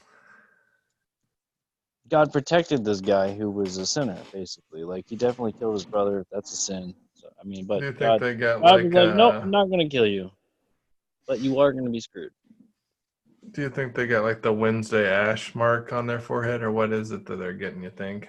Yeah, the ones that. It's not an actual mark. It's not like something visibly you go from, you're walking through town, you're like, oh, I'm buying some apples. Like, there goes a guy. Like, I see him. He's good.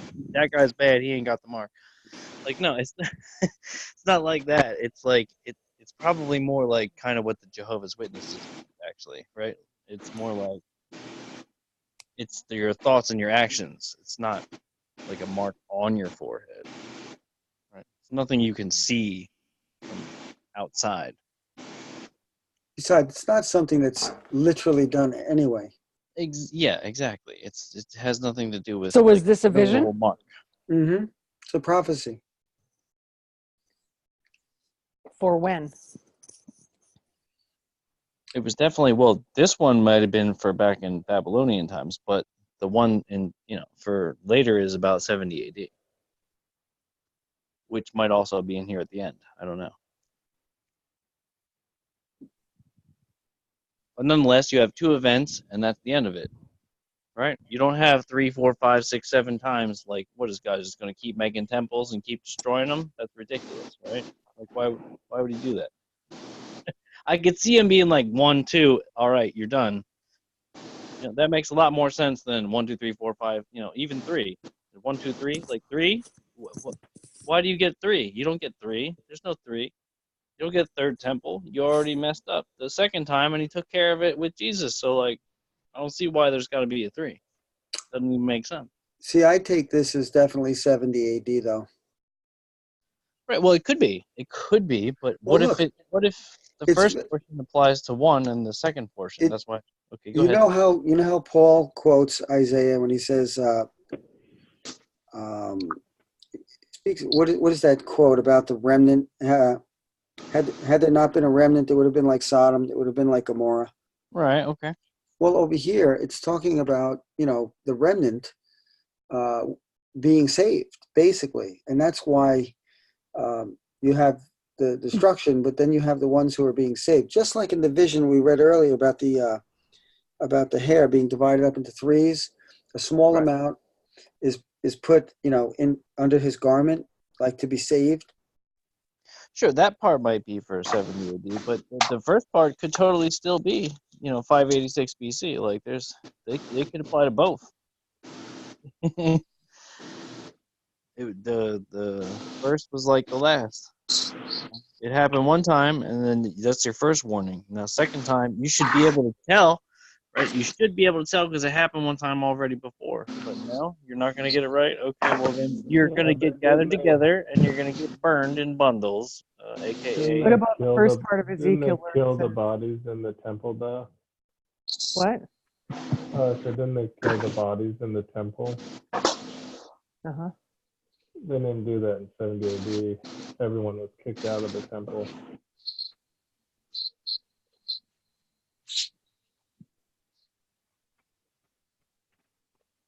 I mean, it could just be like the same language that's being applied to, right then and there, his lifetime, and then, 70 AD has the same language.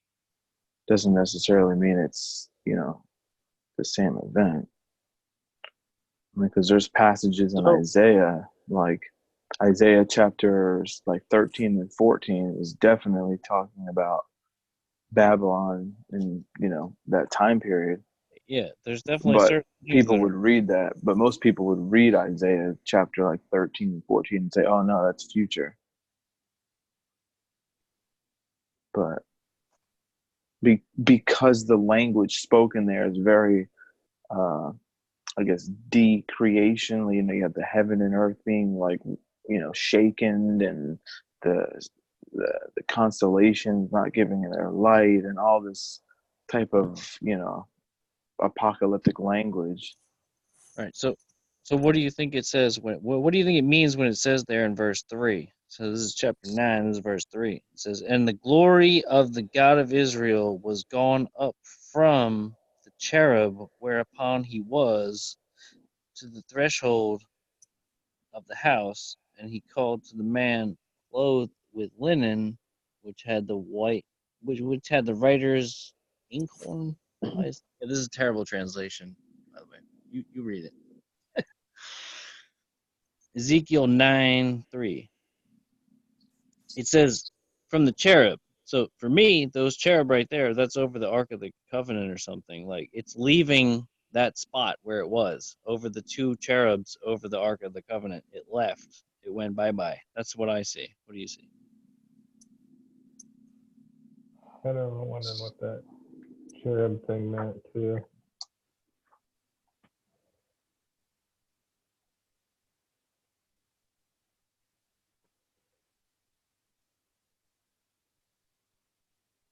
No? All right, put you to sleep. Where'd you go?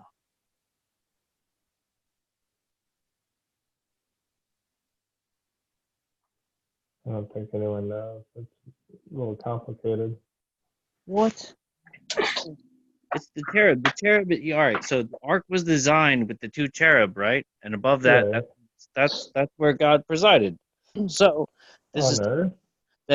that God, dude, man, left those cherub. He was like, "Peace, I'm out." Like he left, and it went up, and he went over here and did these other things. Yeah, and they also say that glory wasn't even in the second temple because the ark wasn't there. Correct. So the glory was only in that glory form was only in the first temple. Mm-hmm. There is prophecy that says the second temple would have more glory, but when you read other passages, it says because the Lord will suddenly appear at his temple. So when Jesus Christ is walking in there, that is what makes the second temple greater. But Right. technically, that glory was not in the first one. Because there'd be more evidence. What, Rob? I said this would be more evidence that it was 586, not. You're all foggy there. What? Yeah, he's saying that would put more evidence that it's the 586 destruction, Right. instead of the 70 AD's destruction. Trying to say with that, I was trying to say that proves that this is the first one. But then at some point in the future, in later chapters, he could totally go into 70 AD. Like I have no problem with that. So what were they doing in the temple, you guys? That it was such an abomination. Well, what I heard is what it says in the scriptures. It says that they had secret places underneath the temple or whatever, hidden chambers in the temple where they thought that they were doing secret stuff, where they were like, "Oh, he can't see us in here. Like nobody can see us in here. We can do whatever we want. Like, but then God was like, no, I see you. Like I see you in your secret place. I see you with all your abominations underneath the temple. Your What were they hiding doing? spots for all your idols. Like I see it all.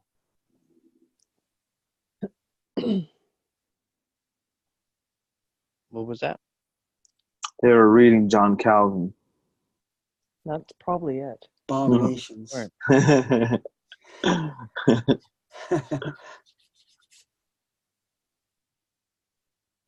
The Hmm. point have is they seen had thy abominations. they were being idolaters. Like on the surface they would be up at the top floor being like, oh yeah whatever, but underneath of you after hours they would be like, oh yeah, now we're doing a whole different thing. They'd have like Oh, they were just Christians on Sunday. do it, yeah, exactly, just do the Gotcha. equivalent of like Satan worship like under the temple at like 9, however you want to put it. Yeah. I guess you almost have to just use your imagination. Right. They had idols underneath the temple. They had secret places. They were conspiring all the time. That's why Jesus has to go through the whole thing with them and say, like, you brood of vipers. Like he I calls mean, them. you read the Book of Kings, and it goes over a lot of details and things that they were doing and whatnot. There Well, you go. how big was this temple? Was it actually 20 stories tall? Doesn't matter. I'm not sure. Yeah, I I'd don't like think to know. that big. I have a picture of it. I'll text it to you. Yes. The time traveler. Well, there had to have been measurements. Yeah, no, I mean, you could read, I think, They're destroyed. what is it, Because I Second just watched a Kings? video today. It was actually a really good video. Short 10-minute video on preterism. Really well done. But he says it was 20 stories tall. Well, the temple, Really? the two temples were different, though. They weren't the exact replicas. He's talking about the 70 AD one. Yeah. That's a big temple. Yeah, I mean, they said it was one of the wonders of the ancient world. Yeah. They did. Yeah. Mm-hmm. Interesting. And it was like, I'll post that video. it had, a lot of gold on it too, so it would like shine when you look at it, like the sun, just like the pyramid. Like apparently the pyramids were encased with like limestones and gold and stuff like that. So I guess like in a particular point in time when the sun hit it, it would like shine like a diamond. So they say the same thing with the temple. So like especially when you were making your pilgrimage to the Jerusalem and stuff. I just posted the video, Rob. Yeah, so hey, man. But he shows a picture of it. That's kind of interesting. Like a drawing or something. Yeah. I don't know how accurate it is. I'd have to look into it, but yeah, I'll have to look into that. I kind of like that type of stuff. it just was, when you start thinking about how big this temple was and how beautiful and how it was made. Yeah, I like looking at those, like I like on like old churches or like old Capitol buildings, things like that. Yeah. Yeah, because I know Herod like remodeled the temple and like apparently like it was his pride and joy, right? Yeah, it was like immaculate, just like he made it so it would be like the Jerusalem was going to be like the focal point of the world. Yeah, I mean that was the goal in the Old Testament. The Old Testament was that the nations would see, how awesome you are that has their God so close to them. Yep. That they would come, and want to be a part of it, pretty much. But they kind of got high and mighty and made a bunch of rules and all that other stuff. Yeah, they got full of themselves. Yeah. And they wanted to keep it all to themselves. There's kind of a picture of it at 356, Rob. I posted it in eschatology. 356? 86. Yeah. I laid down for and then jumped back into my computer. Oh. 3 minutes and 56 seconds is kind of but I don't know how accurate it is. I'd have to look into that. But if it's this big, that's pretty wild.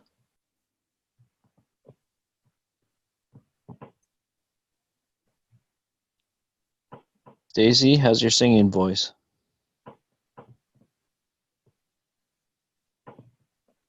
Okay. Singing voice is dead. Never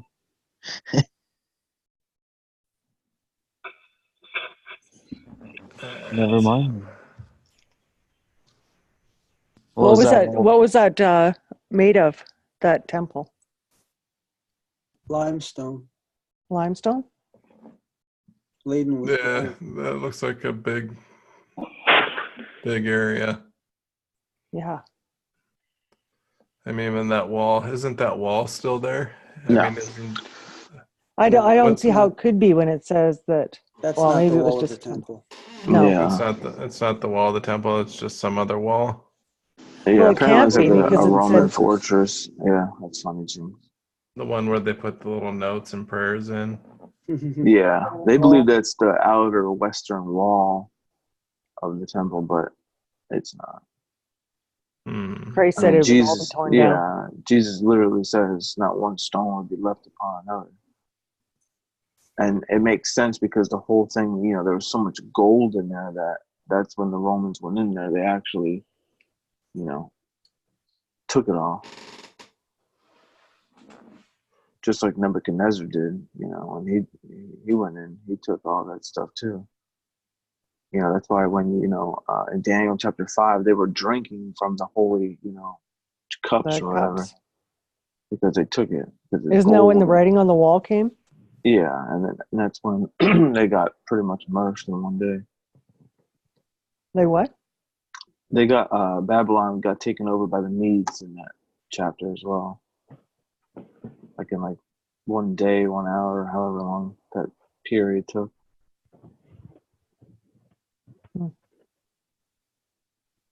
Fascinating history, eh?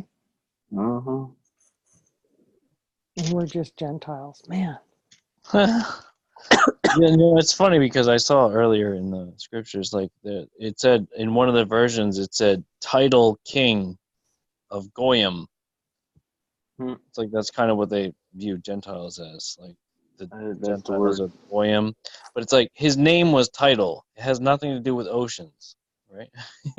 It's just his name was title, and he was king of the Goy. But that's where it all came from, I think. Anyway, Rob, don't fall asleep. I'm still awake, sort of. But no, all right. Are we done for tonight, or are we gonna do 10? But I think only Stacy can read 10. If he's not reading 10, I don't think we can read 10. 10 is call weird. tonight. 10 is weird. 10 is weirdness. Like I don't have my glasses with me at the moment. you don't need glasses. I do. You don't need glasses. I'm one of the old timers here. You put the text really close to your face. You don't need glasses. Is this where the Ezekiel's wheel is? That's No, at the beginning. No, that's I not. think that's like in 30 or something, isn't it? This is the cherry beams. It's all about cherry beams. It says here, go in among the whirling wheels. Okay, well then, yeah, that cherubim. probably is. Yeah, there you go. That's probably the wheels then. This is in chapter 10 then? If I have to read this, I have to put this all the way out past my arm's length. All right, well then we can just we'll save it for next time. Yeah. Who's the man clothed in linen? That's what I want to know. Who's that guy? Don't the Mormons wear like a linen undergarment? Yeah. Every day. Maybe it was a Mormon. Don't worry, it's just Joseph Smith. It's fine. Yeah, some magical underwear. Yeah, I watch a lot of people that find Christ, like Mormons, JWs. They've got some interesting testimonies.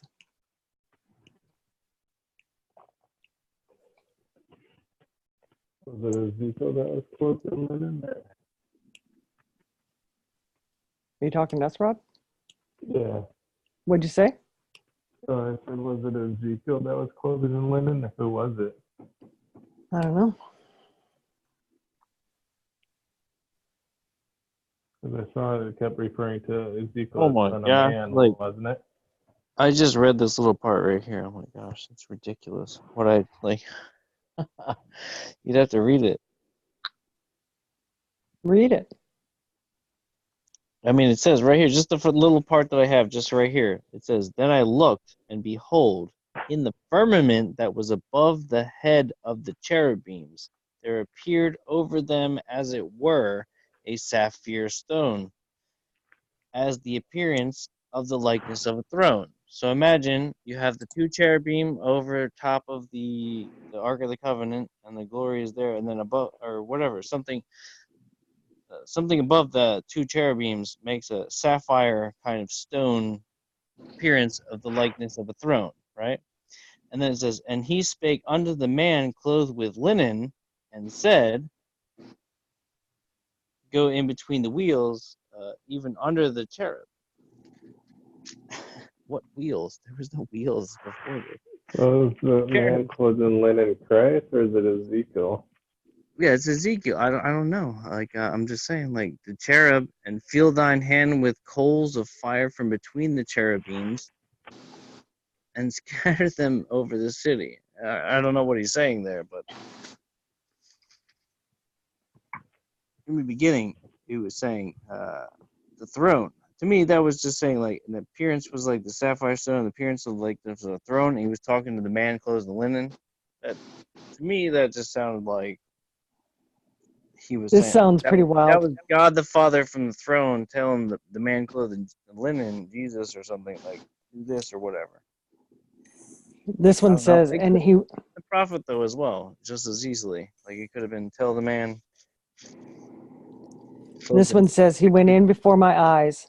Now the cherubim were standing on the south side of the house when the man went in, and a cloud filled the inner court, and the glory of the Lord went up from the cherub to the threshold of the house, and the house was filled with the cloud, and the court was filled with the brightness of the glory of the Lord.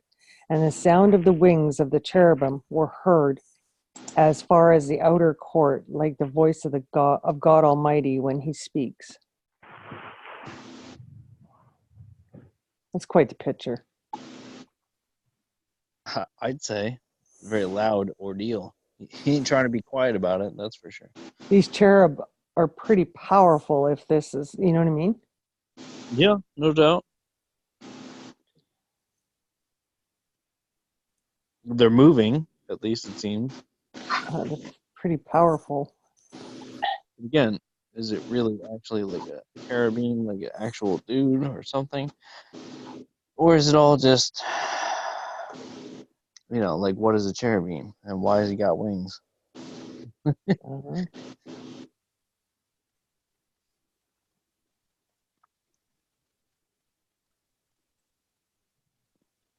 The cherubim appeared to have the I form of mean, a verse human 7. hand Yeah, verse under the 7. wings. Verse 7 will get you real good. Oh, God. What verse were you reading?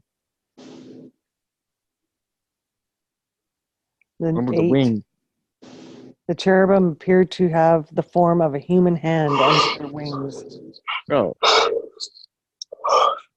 Oh, and listen to this. And I looked, and behold, there were 4 wheels beside the cherubim, one beside each cherub, and the appearance of the wheels was like sparkling beryl.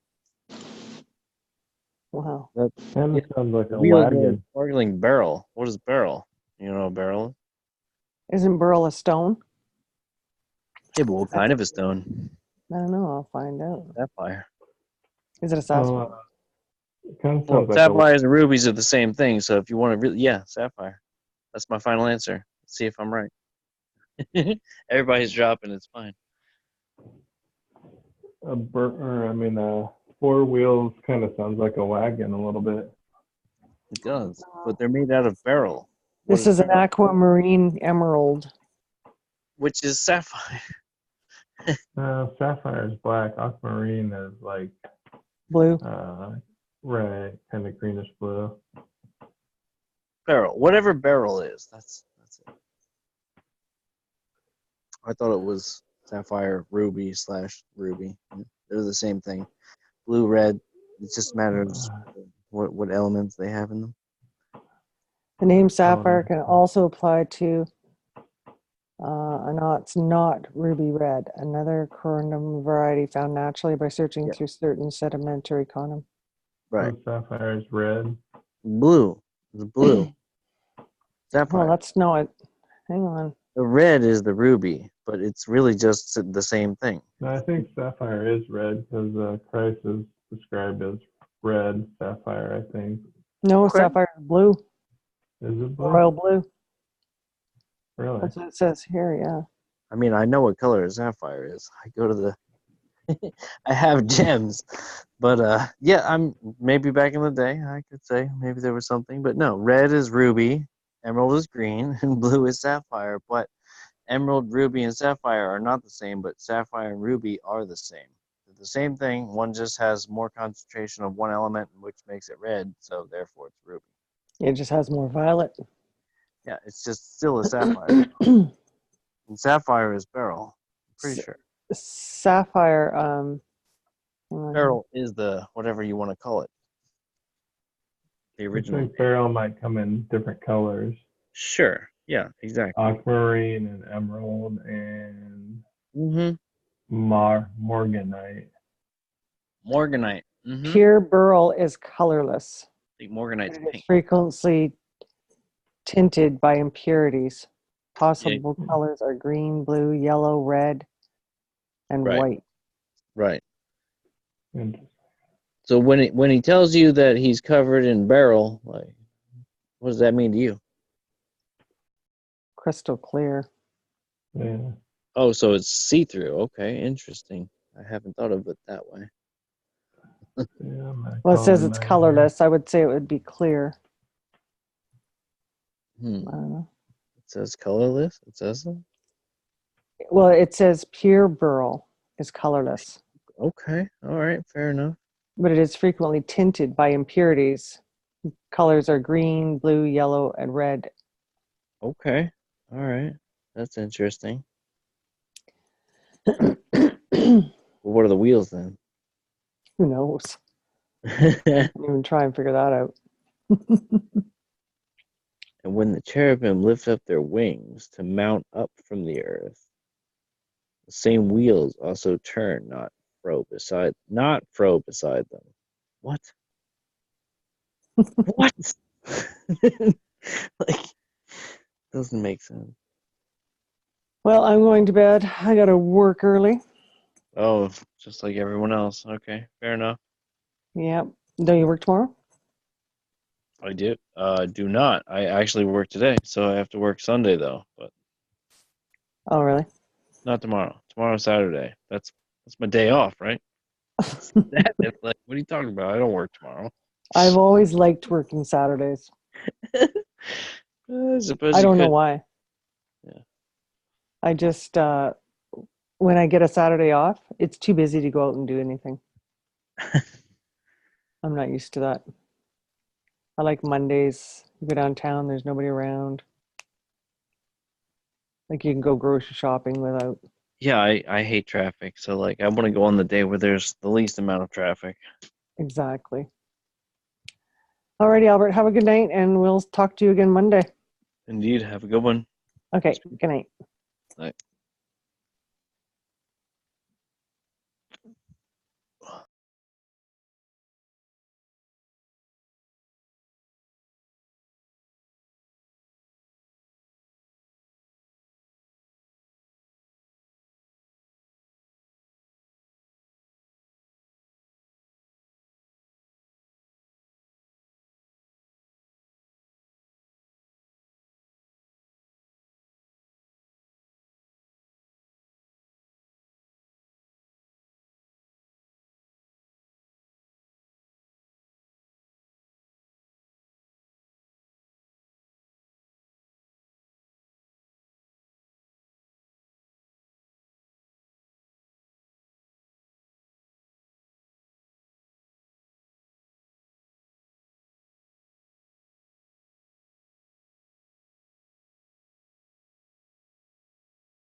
And if you're still here, I'm going to go ahead and assume that you wanted to stay here because you wanted to hear more.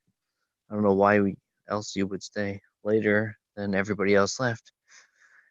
But anyway, what I want to talk about right now is about giants before and after the flood. So if you want to hear this, stick around. If you don't, leave. You should have already been gone. I don't know why you're even still here. But anyway, giants before and after the flood. So first question would be why were they giant before the flood? And if your answer is because angels, I would challenge you to reconsider, because I think the reason that they were here, giant before the flood, is because the environment was different. The pre-flood environment was completely different, like double atmospheric pressure, stuff like that. More trees, less water, all these things.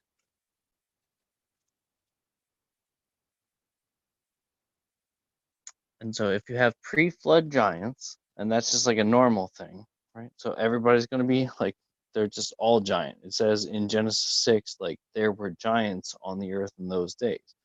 It doesn't say there were giant dudes, giant women. It doesn't say giant man, giant animals. It just says there were giants, which is kind of like an all-encompassing. Like anything was capable of being a giant and everything. Yeah. I know for a fact lizards, reptiles, whatever you want to call reptiles, I'm pretty sure scientifically, they never stop growing throughout their entire lifetime. So if you have, for example, a 700, 800-year-old lizard, snake, or dragon, I mean, that's what you would call it. You would call it a dragon.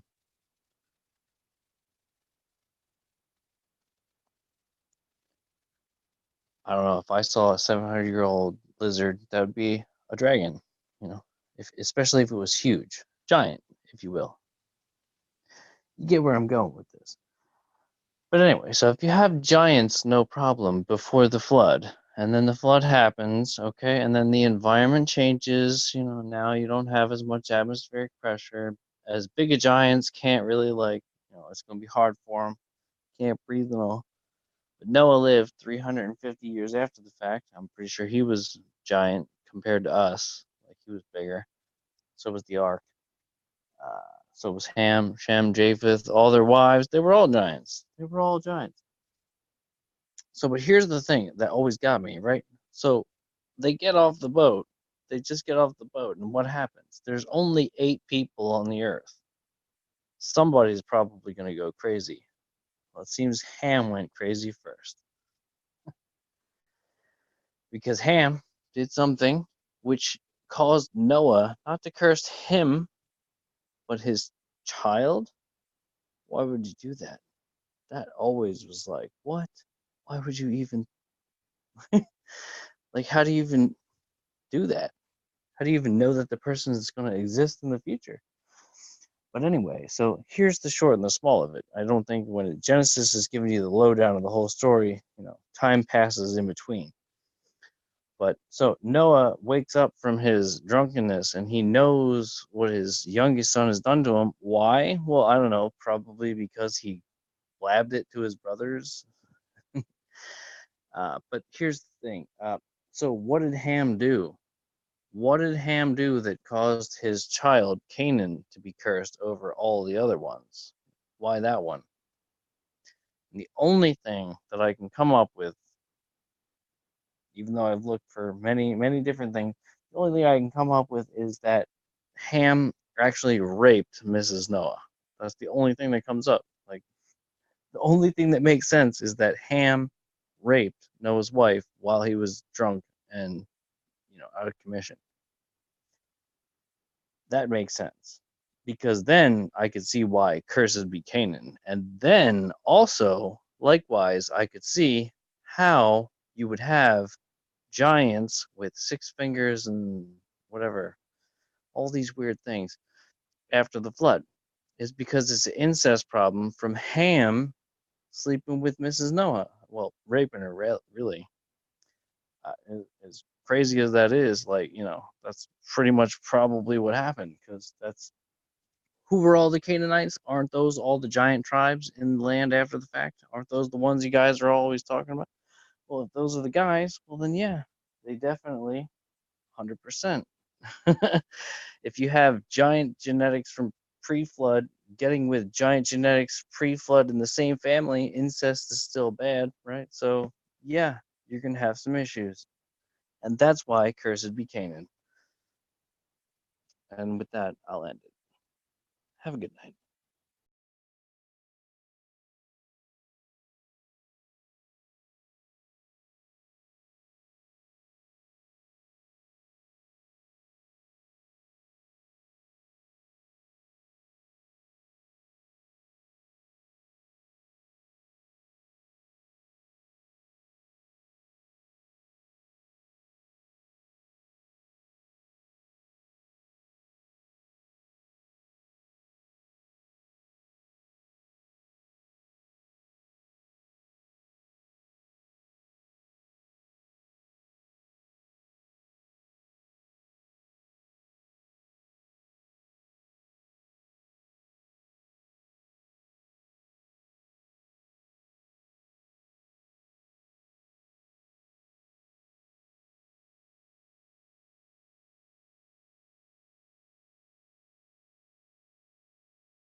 you can't stay long enough to hear it twice, so you fail.